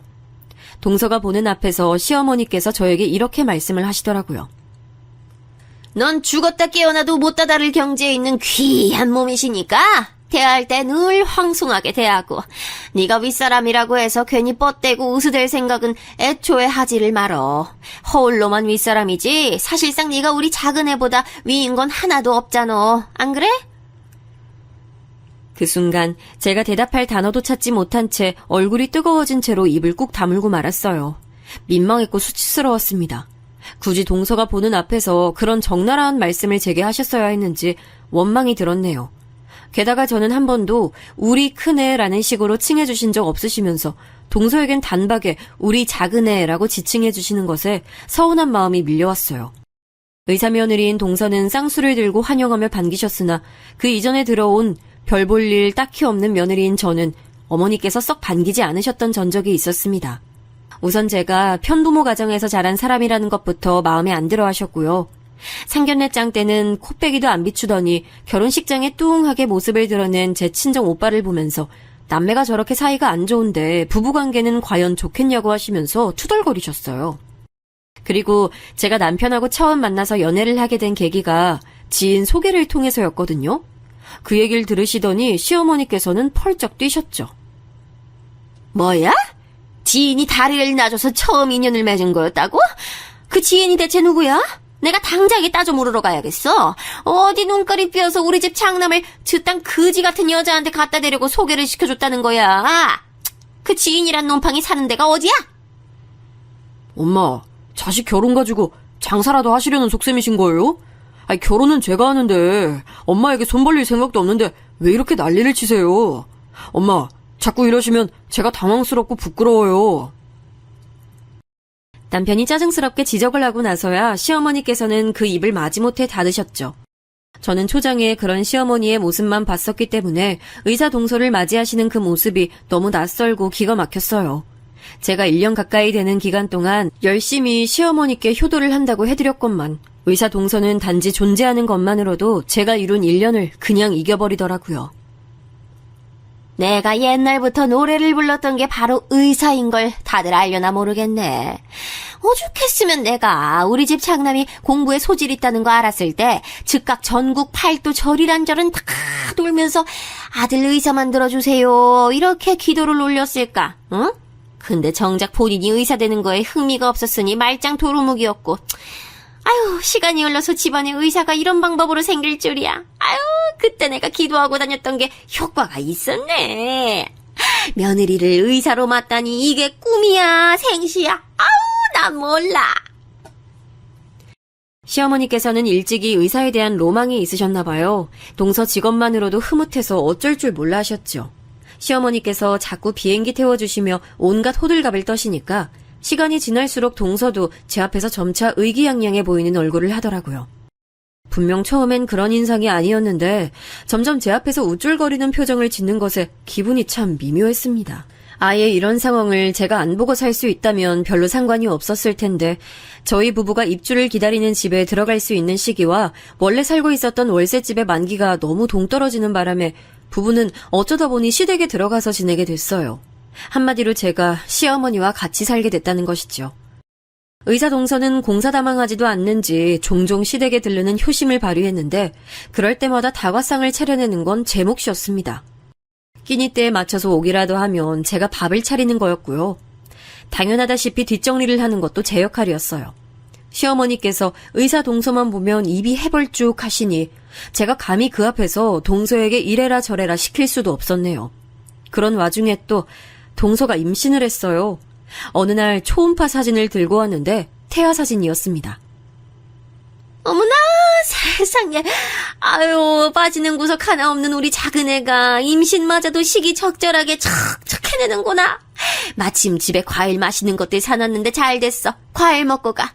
아직 입덧은 안 하지? 어이, 거기, 너 과일들 종류별로 깎아서 내와. 네 귀한 동서 먹을 거니까 예쁘게 잘 깎어. 알겠다고 대답하기에는 괜히 기분이 언짢았고 안 한다고 대답을 하는 건 말이 안 되는 상황이라 그냥 아무 대답도 않고 그저 묵묵하게 그날 과일이나 죽어라 깎았습니다. 동서는 빈말이나마 제가 할게요 라는 걸 안 하는 사람인 걸 이미 알고 있었기에 기대도 안 했고요. 그런데 잠시 후 동서가 저에게 넌지시 이런 말을 건네더라고요. 형님은요, 제가 볼 때마다 느끼는 건데 밥하고 빨래하고 과일 깎고 이런 가사일하고 참 어울리시는 분 같아요. 이미지하고 걸맞는다고나 할까요? 아, 그거 칭찬이죠? 고마워요, 동서. 제가 어렸을 때부터 저희 친정엄마 도와서 이런저런 일 많이 했더니 손이 좀 야무져요. 이걸 이렇게 받아주시다니. 아, 형님 참 긍정적이시네요. 세상 사는데 고민이 하나도 없으시겠어요. 원래 사람이 너무 똑똑하고 뛰어나도 그만큼 세상 바라보는 시각이 골치 아파지고 스트레스 받는 분야도 늘어나는 거거든요. 제가 그래서 갖가지 일로 늘 생각이 많은 스타일이죠. 이런 저와 정반대 사람이 바로 형님 같아요. 저도 형님처럼 단순한 사람이었다면 어떻게 살았을까 하는 궁금증이 일어나네요. 저기요, 동서. 저보다 많이 배우고 많이 잘난 건 알겠는데 사람 면전에 대고 그런 말을 하면 듣는 입장에서는 이거 지금 나를 비꼬는 건가? 비웃는 건가? 이런 생각이 들 수밖에 없어요. 그것도 살살 웃음 치면서 말을 하면 더 오해가 쌓이는 거고요. 똑똑한 사람한테 제가 이런 충고 날리자니 민망하긴 한데 아무튼 주의해 주셨으면 좋겠어요. 아, 네, 그렇군요. 네네, 알겠습니다, 형님. 제가 주로 환자만 상대하면서 지내다 보니 속마음을 그대로 꺼내는 일이 참 힘들고 드문데 저도 모르게 형님이 성격 좋아 보이셔서 편하게 느껴지는 바람에 진솔한 속마음이 튀어나갔나 봐요. 양해 부탁드려요. 대신에 형님이 언제 살아생전에 의사 앞에서 이런저런 말도 다 해보겠어요. 저 덕분에 좋은 체험도 해보시는 거니까 여하튼 좋게 생각하세요. 자꾸 속닥거리면서 동서가 말을 하는데 은은하게 열이 받더라고요. 여자들끼리 사이에서 통하는 은근한 기싸움 같았달까요? 이게 별거 아닌 것 같아도 신경 되게 피곤했습니다. 한쪽은 시어머니, 한쪽은 의사 동서. 그 사이에서 제가 명확한 약자라면 약자인 위치였어요. 은근하게 불임을 당하면서 지내는 동안 그래도 저는 이 생활이 영원하지 않을 것이라는 것에 위안을 얻었으며 친정엄마에게 이런 제 일상을 미주알고주알 떠드는 재미도 있었습니다. 아유, 내가 여차하면 사부인께 연락해서 한마디 할까? 아유, 근데 네 성격상 그런 걸 절대 사절하니까 내가 몰래 나서지도 못하겠네. 그런데 너, 네 오빠랑 아직도 대면대면하고 안 보고 사는 것까진 나도 반쯤 포기했지만 네 새언니하고 여자들끼리 자매처럼 잘 지내라는 내 말은 지키고 있는 거지? 그럼요, 엄마. 제가 오빠하고는 솔직히 아직도 어색해서 보기 싫은데요. 새언니는 나랑 성격 잘 맞는 것 같아서 카톡으로 연락은 종종 하고 있어요. 그러니까 자꾸 저랑 새언니가 친한 거 맞는지 걱정하시는 것 좀 그만해요. 이번에 장서방이 해외 출장 다녀오는 길에 장모님 선물 사겠다고 했으니까 그거나 좀 기대하시고. 그래? 장서방이 이번에 또 해외 나가는구나. 아유, 내가 사위 하나는 잘 뒀네. 멋진 사위 들이게 한 건 딸이니까 우선 내가 딸을 잘 뒀다고 해야 하나. 우리 딸 최고! 친정엄마와 웃으면서 자주 통화를 했기에 제 일상에는 외로움이 치고 들어올 틈이 없었어요. 그리고 얼마 뒤 남편이 출국길에 오른 바로 그날이었습니다. 친정엄마로부터 전화가 왔길래 반가운 마음에 얼른 받아봤더니 전화를 건 사람은 다름 아닌 병원 관계자였어요. 환자의 휴대폰 통화 목록에서 가족을 찾아서 전화를 거신 거였죠. 머리론 이게 무슨 일인가 싶고 전혀 납득이 안 됐는데 몸은 어느새 저도 모르게 겉옷과 지갑을 챙기고 있었습니다. 정신없이 병원에 도착해서 듣게 된 친정엄마의 상태는 위중했어요. 외출한 상태에서 뇌졸중 증세로 쓰러지셨는데 하필이면 계단을 오르다가 그렇게 되신 바람에 부상을 크게 입으셨습니다. 충격받은 제가 휘청거리며 바닥에 주저앉을 뻔했는데 누가 절 잡아줬어요. 고개를 돌려 확인했더니 친정 오빠였습니다. 너무 오래전에 그리고 너무 오랜 세월 사이가 틀어진 남매였으나 이런 상황에서 마주하니까 의지되면서 눈물이 나더군요. 오빤 저를 다독여주곤 자기가 수술 동의서에 보호자 자격으로 전부 사인을 마쳤대요. 그러는 동안 새언니가 제 손을 꼭 잡아줬고요. 만약 저 혼자였으면 무서웠을 텐데 곧장 친정오빠가 새언니와 와준 것이 다행이었습니다. 기나긴 수술 시간 동안 초조하게 기다리던 저는 휴대폰에 들어온 알림을 확인했어요. 시어머니께서 문자를 보내셨더라고요. 말도 없이 나가선 전화도 안 받고 뭐 하는 짓이냐고 잔소리를 해놓으셨길래 제가 전화를 걸어서 설명드렸습니다. 네, 어머님. 다름 아니라 저희 친정엄마가 갑자기 쓰러지시는 바람에 병원이에요. 수술실 앞에서 수술 끝나는 거 기다리는 중이에요. 경황이 없어서 어머님께 따로 연락드릴 생각조차 못했어요. 뭐야? 사부인이 수술을 받아? 아유, 그거 아주 큰일이네. 난 또 네가 왜 이렇게 연락이 안 되나 했는데 그런 일이 있었다니. 지금 많이 걱정되는 상황이라서요. 어머님께서도 부디 저희 친정엄마 무사히 수술 잘 받으실 수 있도록 기도 좀 해주세요. 그래, 알았다. 설마 별 큰일이야 있겠어? 너무 걱정하지 마. 걱정 그렇게 하면 될 일도 안 되는 게 세상 이치야. 우리 큰아들이 마침 오늘 멀리 외국 나가서 다행이네. 안 그랬다면 장모 걱정에 우리 큰아들이 고생 좀 했을 거니까 말이야. 별로 상황에 적절하게 하신 발언은 아닌 것 같아서 제가 조용히 눈살만 찌푸렸을 뿐 대답은 안 했습니다. 그 뒤로 그저 인사만 남기고 통화 종료했고요. 시어머니와 통화를 마치고 나서 수심에 잠긴 친정 오빠와 새언니의 얼굴을 보고 있는데 그 순간 왜 그렇게 가족처럼 보였는지 모릅니다. 제가 현재 함께 살고 있는 가족은 시어머니였건만 접점을 최소한으로 줄이고 지내온 오빠 부부가 확실한 제 편처럼 느껴져서 기분이 이상했네요. 그리고 몇 시간 더 흐른 뒤 드디어 수술방 문이 열렸습니다. 장기 출혈이 너무 심해서 다 처치하지 못하고 우선에 최선만 다해놓은 상황이라는 말을 들었고 엄마는 중환자실로 옮겨졌습니다. 바람과는 달리 너무나도 힘들게 상황이 흘러갔고 마음속으론 정말 돌아가시면 어떡하지라는 걱정뿐이었어요. 하루에도 12번씩 제 심장이 쿵 떨어졌다 올라가길 반복했네요. 그렇게 이틀이 지나고 차도가 조금이나마 있다는 의료진의 말, 그건 정말 제게 한 줄기 희망이었어요. 엄마가 수술 뒤 중환자실에 들어간 이후로 제가 처음으로 입가에 미소를 띄었습니다. 엄마, 제발 조금만 더 힘내서 버텨줘요. 이대로 떠나기엔 엄마도 너무 억울하고 한만 많은 인생이잖아. 이제야 편하게 빛 좀 보려고 하는데 설마 이렇게 떠나실 건 아니죠? 기분 탓이었을까요? 엄마 안색도 한결 나아 보였어요. 저는 희망의 불씨를 가슴에 품은 채로 엄마의 기적적인 회복을 기도했습니다. 그러나 하늘도 무심하시지.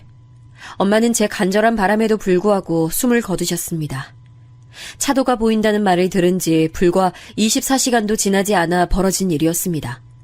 저는 아무래도 마음의 준비가 안 돼 있었나 봐요. 친정엄마의 임종을 확인하자마자 눈앞이 노래져서 혼절까지 하고 말았어요.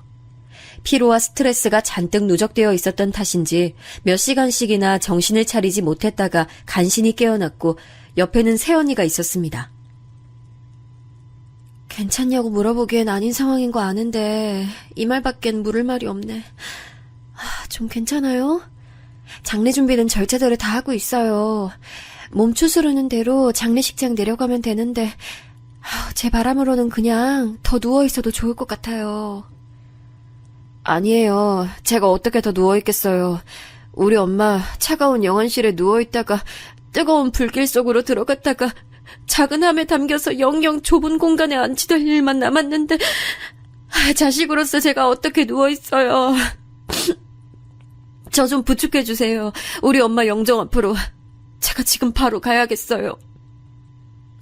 입에서는 속사포처럼 말이 줄줄 튀어나갔어요. 그 몽롱하고 멍한 정신으로 어떻게 그런 말을 다 내뱉고 새언니와 함께 장례식장까지 갔는지 저도 의문입니다. 몸과 마음은 만신창이가 됐지만 마치 본능에 따라서 그렇게 했나 봐요. 오빠는 침통한 얼굴로 아무 말 없이 제 어깨를 몇 번 두드려줬습니다. 혈육이기에 알 수 있는 것인데 오빠는 애써 건조한 눈가를 유지하고 있었지만 울고 있는 셈이나 다름없었어요. 그 떨리는 눈동자, 부자연스럽게 힘이 들어간 인매만 봐도 속으론 오열하고 있는 걸 알 수 있었네요. 이 세상에서 지금 이 순간 제 아픔과 슬픔을 가장 이해할 수 있는 존재가 친정오빠라는 사실을 느낄 수 있었습니다. 역시나 가족은 가족이란 생각을 했네요. 제가 혼이 빠져서 친정엄마의 영정사진을 보며 눈물 짓고 있는 사이 친정오빠는 조문객들을 응대하며 조금도 쉬지 않았습니다. 우리 엄마 마지막 가시는 길에 그래도 오빠가 자기 최선을 다하는구나. 오빠도 우리 엄마 자식이라는 걸 어쩌면 내가 의도적으로 지난날 동안 간과하고 살았을지도 모르겠네. 오빠가 저로 하여금 그런 생각이 들게 하는가 하면 반대의 생각이 들게 만드는 존재도 있었어요. 저는 조문 온 시동생을 보면서 멍하게 입을 뗐습니다. 혹시 어머님 같이 안 오셨어요? 그리고 동서는요? 형수님, 그게 두 사람 다 사정이 있어서 지금 같이 오진 못했습니다. 면목이 없네요. 삼가 조의를 표합니다. 갑자기 무슨 일이라도 생겼나 봐요. 그러고 보니까 갑자기 생각났는데 출장 계획 있다고 하시지 않았어요? 제가 얼핏 들었던 것 같은데 엄마 일 때문에 잊고 있었네요. 예, 맞습니다. 사실 오늘이 출장길에 오르는 날이에요. 저는 같이 출장가는 동료한테 상가집 가야 한다고 양해 구해놓은 상태고요. 이번이 간만에 잡힌 장기 출장이라서 지금 가면 다음 달에나 돌아올 것 같아요. 오늘 말곤 다시 조문 올 수 없어서 죄송합니다. 출장길에 이렇게 와주셨으니 그걸로 된 거죠.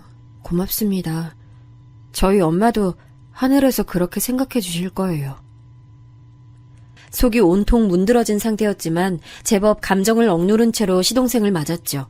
반쯤 넋이 빠져있던 상태였기 때문에 사실 시동생이 떠나고 나서야 상황을 제대로 한번 곱씹어 왔습니다. 시댁 식구들 중에서 제가 설마 그 친척분들이 와주시는 걸 굳이 기대한 건 아니었어요. 다만 시어머니와 동서는 조문을 안 오는 게 이상한 거였으니까 의문을 품었죠. 지끈거리는 머리로 저는 순간적으로 아마 둘 다 내일 조문을 올 생각인가 보네 이렇게 생각하고는 말았습니다. 하지만 그 다음날이 되어도 둘 다 조문을 오지 않았습니다. 저는 그걸 당장 짚어낼 정신머리마저 없었어요. 왜냐하면 친정엄마 장례식장에 근 20년 만에 뵙는 큰이모가 오셨기 때문입니다. 경자야, 나 왔다. 네 언니 왔다. 아유, 우리 경자 언니가 너무 미안하다. 너무 미안해서 차마 안 올 생각까지 하다가 내가 자매된 도리론 못 지키고 살았지만 인간된 도리는 지켜야 할 것 같아서 이렇게 왔어. 경자야, 언니가 미안해. 이제 나 용서하고 하늘에서 편히 쉬어. 미치셨어요? 어디 뻔뻔스럽게 얼굴을 들이밀어요. 우리 엄마는 이모가 떼먹고 간 돈 때문에 그 돈 버느라 몸고생하고 친자매한테 뒤통수 맞으셨다는 그 배신감으로 마음고생하셨어요. 저는 분노에 차서 큰이모의 멱살을 잡으며 흔들고 말았어요. 그러자 몇 걸음 뒤에 떨어져 있던 남자가 급하게 다가와서 저를 거칠게 떼어내더군요. 누군가에서 봤더니 큰이모 아들인 제 사촌 오빠였습니다. 저도 모르게 이를 세게 갈면서 사촌 오빠를 노려봤고 악에 받친 채로 큰이모 멱살을 다시 잡았습니다. 그러자 일전보다 더욱 거친 악력으로 저를 떼어냈어요. 그리고 저는 처절하게 장례식장 바닥을 나뒹굴었습니다. 아픔에 경악하고 있던 그때 달려온 사람이 바로 친정 오빠였죠. 이게 뭐하는 짓이야? 돈에 천륜도 저버리고 영혼까지 팔 수 있는 천박한 족속들이 우리 엄마 가시는 길에 똥칠하러 온 걸로도 모자라서 내 동생까지 괴롭혀? 네 동생이 먼저 우리 엄마 괴롭혔다 이 자식아. 어른 멱살 잡아 흔드는 그게 어디 제정신이야? 누구 보고 천박한 족속들이래. 기껏 시간 내서 조문 와줬더니 이딴 반응을 보이는 거야말로 천박한 거 아닌가? 맞지 엄마? 그동안 반성 한번 안 하고 살아왔다는 걸 아주 잘 알겠네. 수치도 모르고 설치는구나. 우리 엄마 장례식에서 내 눈앞에서 내 동생을 그렇게 대하고도 무사할 거라고 생각했다면 오산이야. 여보, 경찰 불렀지? 친정오빠 질문에 뒤편에서 새언니가 고개를 끄덕였어요. 그러자 큰이모와 사촌오빠 표정에는 대번에 난감한 기색이 피어나더군요. 근처를 순찰하고 있기라도 했던 건지 경찰은 무척 빠르게 도착했고 친정오빠는 경찰 앞에서 사촌오빠를 지목했습니다.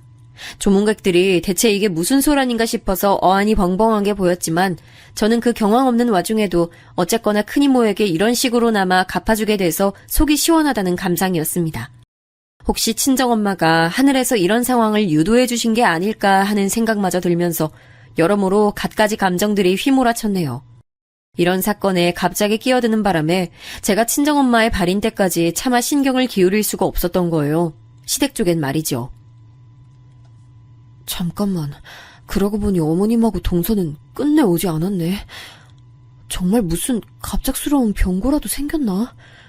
엄마 장례를 힘들게 치르고 있을 나한테는 알리기 미안하니까 아무 말도 안 하고 있는 건가?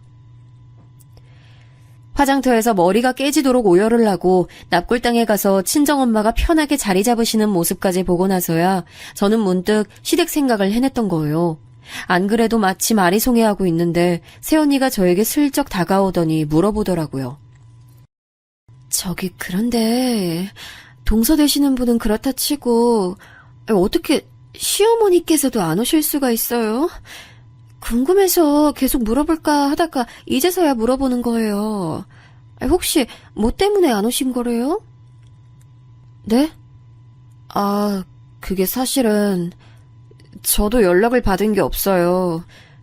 갑자기 무슨 특별한 상황에 처하신 것 같긴 한데 그냥 제 짐작이고요. 근데 제 동서는 왜 그렇다 치고예요? 그렇게 생각하신 이유가 있으세요? 아, 저번에 카톡으로 안부 주고받았을 때 그 동서 되시는 분 임신했다고 그러셨잖아요. 그것 때문에 그랬네. 제가 언니한테 제 동서 얘기를 했었군요. 아, 맞네요. 동서가 임신했다는 소식을 들었던 날 생각해보니까 언니하고 카톡을 나눴었네. 그때 약간 제가 경황이 좀 없어서 얼떨결에 언니 카톡에 답장을 했었던 것 같은데 그때 동서 얘기를 했었네요. 근데 임신이랑 조문이랑 무슨 관련이 있나요? 요즘 세상은 이런 거 안 따지는 사람들이 훨씬 많긴 한데 아직도 있다고 저는 들어서 알고 있거든요. 임신한 몸으로 상갓집 가는 거 아니라고 믿는 사람들이요. 그런 사람들 아직 꽤 있대요. 동서 되시는 분도 그래서 안 오신 거 아닐까요? 그렇지 않고서야 이유가 없잖아요. 제가 그런 쪽으로 미처 생각을 못했네요. 언니 말 듣고 보니까 일리가 있어요. 아무래도 그 사유인 듯 싶어요. 아무튼 언니 고생 많으셨어요. 저 진짜 제정신이 아니라서 장례식장에서도 몇 번이고 미쳐버릴 것 같았는데 언니 계셔서 심적으로 의지가 좀 됐네요. 오빠한테도 너무 고맙고요. 정말이에요? 아휴, 그렇게 생각해주니까 고맙네. 앞으로 남매끼리 잘 지내는 모습 난 정말 보고 싶어요.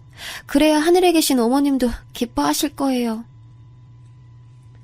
새언니 말을 들으며 겸연쩍은 표정을 지어 보이던 저는 뒤편에서 친정오빠가 조금 머쓱한 기색으로 서 있는 걸 봤어요. 딱 눈치로 느껴지는 게 있더군요. 새언니가 저에게 시댁 조문 일을 물어본 건 친정오빠가 시킨 일인 것 같았습니다. 자기가 궁금한 부분인데 제게 직접 물으러 오기 민망하니까 새언니를 시킨 모양새더라고요. 저는 그런 오빠와 눈이 마주치자 슬쩍 미소를 보내줬어요. 그러자 오빠는 고개를 끄덕여줬고요. 단절되다시피 하며 지냈던 남매는 그것이 불효인 줄도 모르고 그렇게 살았다가 모친의 죽음을 마주하고 나서야 화해를 했습니다.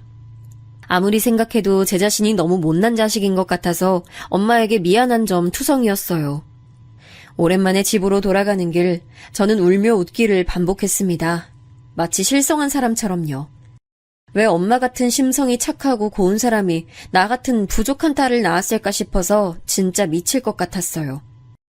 힘들고 지친 발걸음으로 당도한 현관문 앞, 저는 뇌리에 박힌 도어락 비밀번호를 누른 후에 고개를 갸웃해야만 했습니다. 비밀번호가 틀렸다는 표식이 떴거든요. 잘못 눌렀나 싶어서 다시 해봤지만 여전히 틀렸다는 표식이 저를 반겨줬어요. 저는 의문을 안고 현관 벨을 눌렀습니다. 그러면서 문에 대고 노크도 했죠. 어머님, 안에 계시죠? 저 왔어요. 문 좀 열어주세요. 언제 나올까 했는데 이제야 오는구나. 옛단이 침이다. 저는 어느 순간 확 열린 현관문에 깜짝 놀라 뒷걸음질 쳤고 시어머니께서는 짐가방 하나를 제 발치에 던지셨습니다. 갑자기 제 짐이라니. 도어락 비밀번호가 틀린 것과 맞물려서 저는 마치 제가 쫓겨나는 상황 같다는 판단이 들어서 속이 차갑게 식었어요. 제 짐이라니 무슨 말씀이세요? 그러고 보니까요, 어머님. 저희 엄마 떠나시는 길에 오지도 않으시고 멀쩡히 댁에 계셨네요. 그럼 멀쩡히 있었고 말고. 그러니까 더 부정 탈까봐 노심초사하게 되는구나. 너 그 짐 가지고 어디 여관 같은 데서 지내. 한 달 정도는 좋게 그래야 될 거야. 언감생심 이 집에 들어올 생각은 말고. 네 자랑스러운 의사 동서가 임신한 걸 생각해줘야지. 임신한 몸인데 만약 너 때문에 재수 온 붙으면 그건 네가 책임질 거 아니잖아. 어머님, 지금 설마 동서가 임신을 해서 두 분 다 저희 친정엄마 장례식장 안 오셨다고 말씀하시는 거예요? 게다가 한순간에 엄마 잃고 심장 뜯기는 기분으로 장례 치르고 온 저한테 집에 들어오지 말라고요? 여관방에서 지내라고요? 어머님, 이건 아니죠. 어떻게 이러실 수가 있어요? 부정 탈지도 모르는데 내가 그럼 어떻게 아니래. 귀한 의사 며느님이 뱃속에 우리 집안 씨를 품은 게 우선이지 이미 죽고 없는 네 엄마 기리는 게 우선이야? 말씀 그렇게 함부로 하시는 거 아니에요. 어머님, 제가 그동안 어머님 수준 낮은 언행을 많이 목도하면서도 며느리 된 도리 지키겠다고 꾹 참으면서 따라왔는데 지금 이건 정말 아닌 것 같아요. 이 황당무계한 짓거리에 의사씩이나 되는 엘리트 동서가 동의를 해서 가담했다는 게 전 정말이지 믿어지지가 않아요. 혹시 어머님 독단이에요? 동서가 이렇게까지 했을 거라고는 상상이 안 돼요. 독단이라니. 내가 우리 작은 애하고 얼마나 사이가 긴밀하고 좋은데. 우리 작은 애도 장례식장 같은 곳에 임신한 몸으로 가면 귀신 붙는다고 가기 싫어해. 네 엄마 귀신이 자기한테 해코지할 것 같다면서 우리 작은 애가 걱정하더라. 그거 아주 일리가 있는 말이야. 아니 너는 아직 임신 소식 없는데 가뜩이나 잘난 동서가 먼저 임신까지 탁 해버린 상황을 네 엄마 귀신이 곱게 봐줄 리가 없잖아. 그러니까 네가 이 집에 들어오면 안 된다는 거야.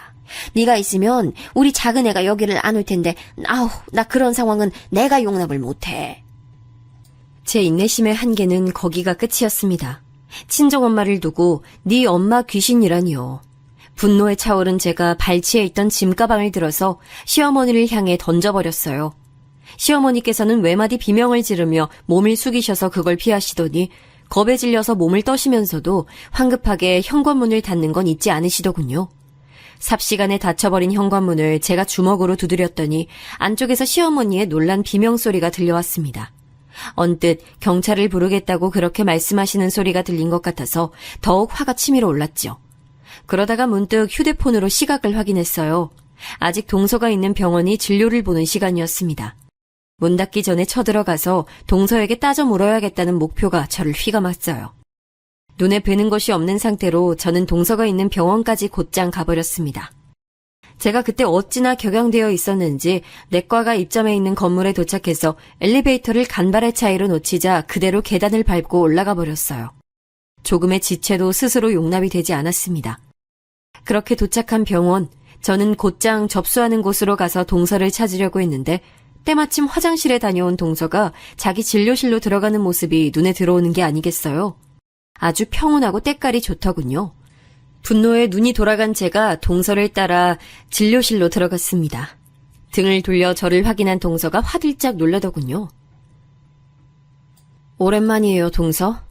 그런데 왜 그렇게까지 놀라요? 마치 귀신이라도 본 사람처럼 얼굴이 금세 사색이 됐네. 아니, 어떻게 여기에 저를 보러 오셨나 봐요? 그런데 제가 지금은 좀 바쁜데 우선 나가주시겠어요? 급한 용무 있으신 거면 전화나 문자로 하세요. 제가 바로 확인할게요. 밖에 대기 환자 없던데요? 안 바쁜 것 같은데. 그리고 바쁘다면서 전화나 문자는 바로 확인하시겠다고요? 말이 앞뒤가 안 맞는데요. 혹시 제가 친정엄마 장례 치르고 온 몸이라서 저하고는 상종하기 싫다 뭐 이런 거예요? 의사씩이나 되시는 분이 고작 그런 미신 하나 때문에 저희 친정엄마 장례식에 코빼기도 안 비추실 줄은 몰랐습니다. 정말 서운하네요. 어머님한테 뭐 얘기 듣고 오신 거구나. 그럼 저도 그냥 안 숨길게요. 네, 장례 치르고 온 사람하고 상종하고 싶지 않아요. 부정 타는 것 같아서 그냥 싫어요. 형님에게나 본인 친정엄마지. 나한텐 피 한 방울 안 섞인 모르는 아줌마인데 내가 굳이 장례식장에 가야 했을까요? 전 그렇게 생각 안 하는데요. 뭐라고? 모르는 아줌마? 지금 말 다 했어요? 제 입장에선 틀린 말도 아니죠. 그리고요, 형님. 남의 일터에 불쑥 들이닥쳐서 이러시는 거 엄연히 영업방해예요. 얼른 나가주세요. 기가 막혀서 미치겠네. 이보세요. 환자 상대하는 의사가 말을 그따위로 막 해도 되는 거야? 이 병원 대체 뭐야? 무슨 의사가 이래? 동서의 신랄한 표정과 곁들인 망언에 제가 그만 눈이 돌아가 버렸어요.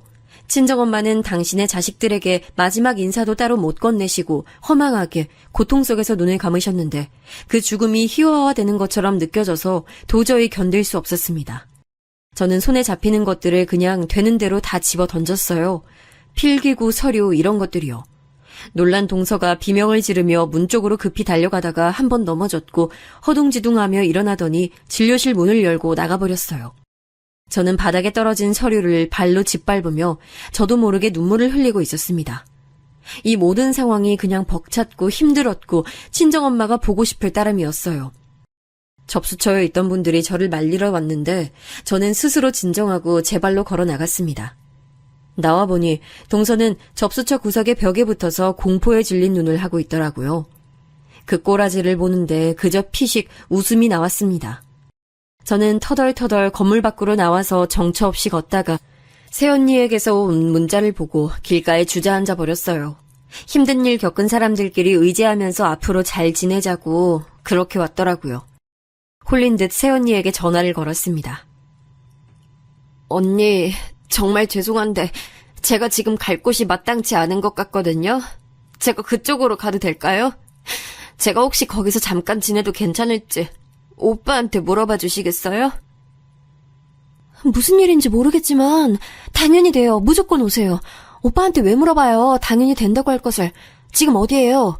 이동하기 어려운 상황이면 위치 알려줘요. 내가 데리러 나갈게. 그 망설임 없는 대답을 듣고 펑펑 울었네요. 무슨 정신으로 친정오빠와 새언니 집까지 제가 갔는지도 모르겠어요. 새언니는 저를 따스하게 반겨줬고 저 때문에 일찍 퇴근했다는 친정오빠는 어떻게 된 상황인지부터 물어왔어요. 저는 두 사람 앞에서 있었던 일을 그대로 말해줬죠.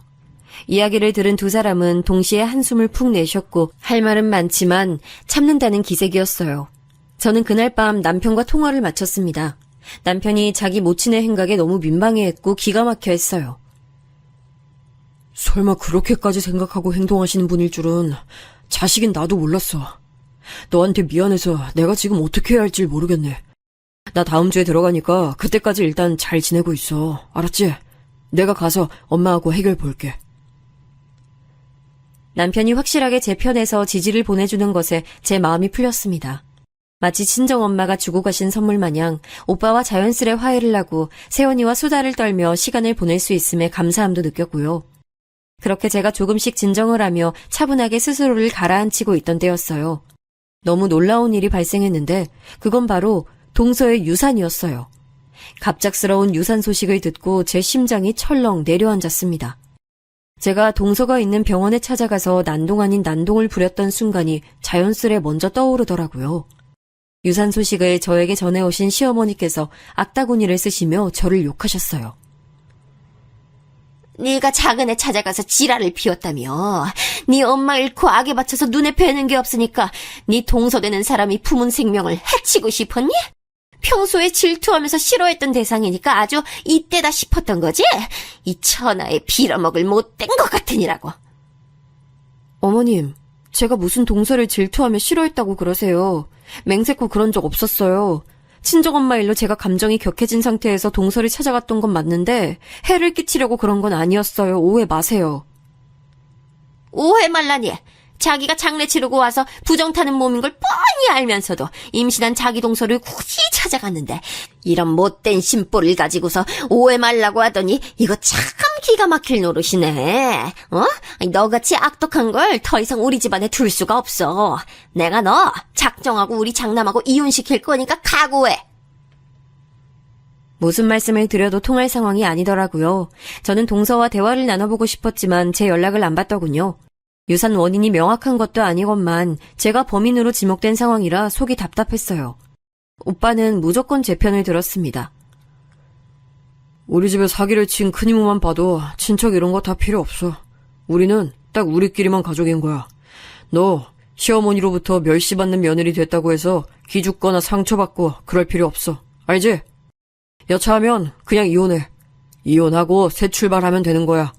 요즘 세상에 이혼이 흠이냐? 내가 너 지원해 줄 테니까 걱정 붙들어 매고. 오빠한테서 내가 이런 응원을 받을 줄은 생각도 못하고 살아왔네. 고마워, 오빠. 이런 순간에 오빠 없었으면 나 진짜 견디기 힘들었을 거야. 하나를 얻으면 하나를 잃는 게 세상의 이치라고 하던가요? 사랑하는 친정엄마를 떠나보내고 멀리하며 살았던 친정오빠를 가까이 얻게 됐으며 남편과의 관계는 여전히 크게 문제가 없지만 동서 유산으로 인해 제 처지가 몹시도 곤란해진 상황이에요. 시어머니 동서와의 관계는 사실상 이미 파탄이 난 것이고요. 현재 남편이 귀국길에 올라 있는데 과연 이 상황이 어떻게 마무리될까 싶어 아주 머리가 아픕니다. 대체 어떤 결과를 내려고 상황이 이토록 꼬이게 된 것일까요? 만약 여러분이 제 입장이라면 어떻게 행동하시겠어요?